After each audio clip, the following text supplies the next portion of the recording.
check. Okay. Weak is a low score. Yeah. Not looking good. Okay. My name is Zavior Phillips. It's Zavior with the Z, as you can see. It's with the Z like zebra, which you can remember because also like a zebra, I'm half black, half white, but no one can tell which is more dominant. So, it's true. I am Halfrican-American.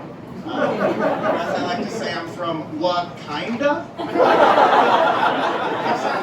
And I really do like toe the line. Like I am like half soul food, half soul cypher. You know? It's crazy. I'm like half Lil Wayne, half John Wayne. You know? Half Michael Jackson, half later Michael Jackson. Towards the end. Michael Jackson heard the phrase, once you go black, you never go back, and said, challenge accepted. I think I can do that. This is true, someone did tell me one time that I looked like if Michael Jackson quit while he was ahead. It's the most accurate thing anyone's ever said. Ever. It's very true. But no, I am. It does get a little more intricate though, because my father's black and my mother's white, so I'm like a gentrified black man.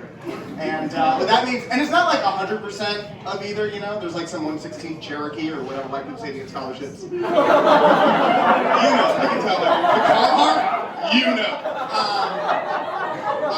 That's kind of the vibe, but it is interesting because it means I'm not like half black guy, half white guy. It means I'm like half black guy, half white girl. I feel like random to say. I know, it's kind of tricky. But it does put me into weird situations, you know, like sometimes I don't even let myself touch my own hair. That feels icky, you know? But, and like the black guy in me, you know, like he loves Kanye, he loves Kanye's music. We're Chicago, right? Kanye's music, great. And the white girl in me is like, but after what he's putting Kim through in this divorce, I literally can't even, right? And then the white girl in me like loves pumpkin spice lattes, right? Yeah, this thing, oh my God. Give it to me, bring it back.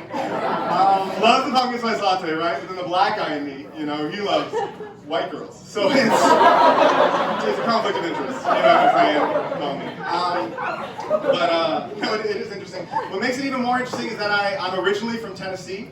And a lot of people don't believe me when I tell them that, because I don't really have like a strong southern accent or a child with my sister. It's true, I don't. And there are some things that I have that a lot of Tennesseans don't, you know, like melanin or all my teeth. But I am from Tennessee, and it's hard looking like this in Tennessee. Not because people are like racist against me because I'm black, but they're racist against me, but they can't tell why. They can't tell like if I'm black or Mexican or some other sin. So they still like really get mad. They're like, yeah, they're like, go back home to Mesopotamia. I don't know. It's interesting. It's very fun. But what's funny is that no matter what like race people think I am, everyone without a doubt, like 100% of the time, can always accurately guess that I was a theater kid. Which in itself does feel like a hate crime at times. It's pretty terrible. Because no one's ever telling an adult they have theater kid energy as a compliment. It's like you use this kind of performative facade to seek validation from everyone you've ever met. Keep it up. One time, someone told me that they could tell I was a theater kid based solely off my enunciation and my eyebrows. I know it's Black History Month, but I'd rather be called a slur. Genuinely. That's crazy. That's so insulting. But I am out in LA now. Being a theater kid brought me out to LA. Shout out. And I've gotten some cool opportunities out there. I actually recently had the opportunity to write for the People's Choice Awards, which is very cool. None of you watched. Shut up. Who here watched? Make noise if you watched the People's Choice Awards this year. Okay, it's cool. No, it's fine. It's just kind of like my biggest credit and the biggest secret. It's cool. I told my friends to watch it. They're like, "Aren't there ads?" Like, no. So it was okay. But I did, and I got to meet like so many cool people. I got to meet like the Hollywood Holy Trinity there. So many celebrities just backstage, right?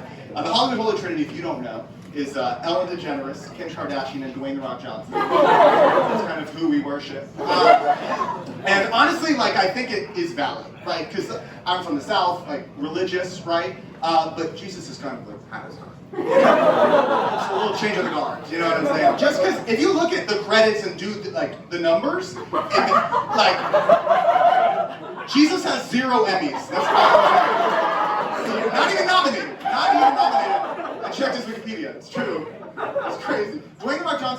social media followers of any man in America. Jesus had 12. That's all I'm saying. And that's if you include Judas, which I don't. I'm a snake in my eyes. Big fan.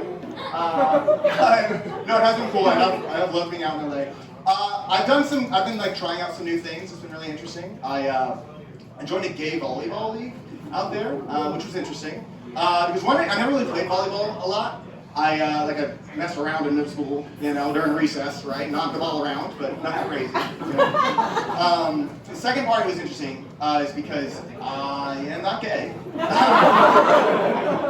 Contrary to kind of the timbre that I present. Or contrary to the fact that I just went timbre. I am not gay, but I joined this gay volleyball league. And I did it, very long story short, but I did it because my gay roommate, which is not what I call him, but it's a key detail to the story. He was like, we should join this volleyball league, right? And he heard it through like the gay grapevine, which you get calling Grindr. I don't know the vernacular.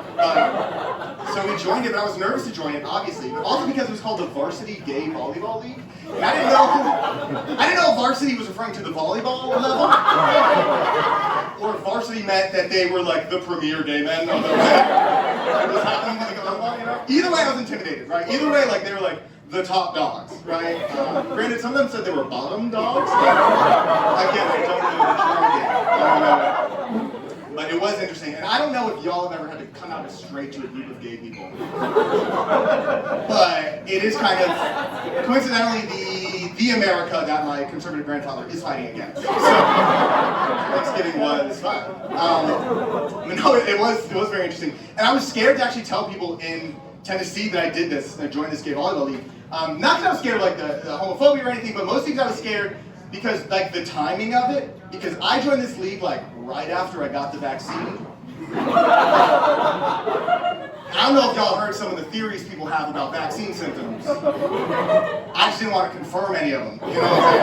I just want to speak my truth and be like, yeah, so I moved out to LA and I started driving my Prius to Santa Monica to play beach volleyball with a bunch of gay men who are in nothing but Speedos and open relationships.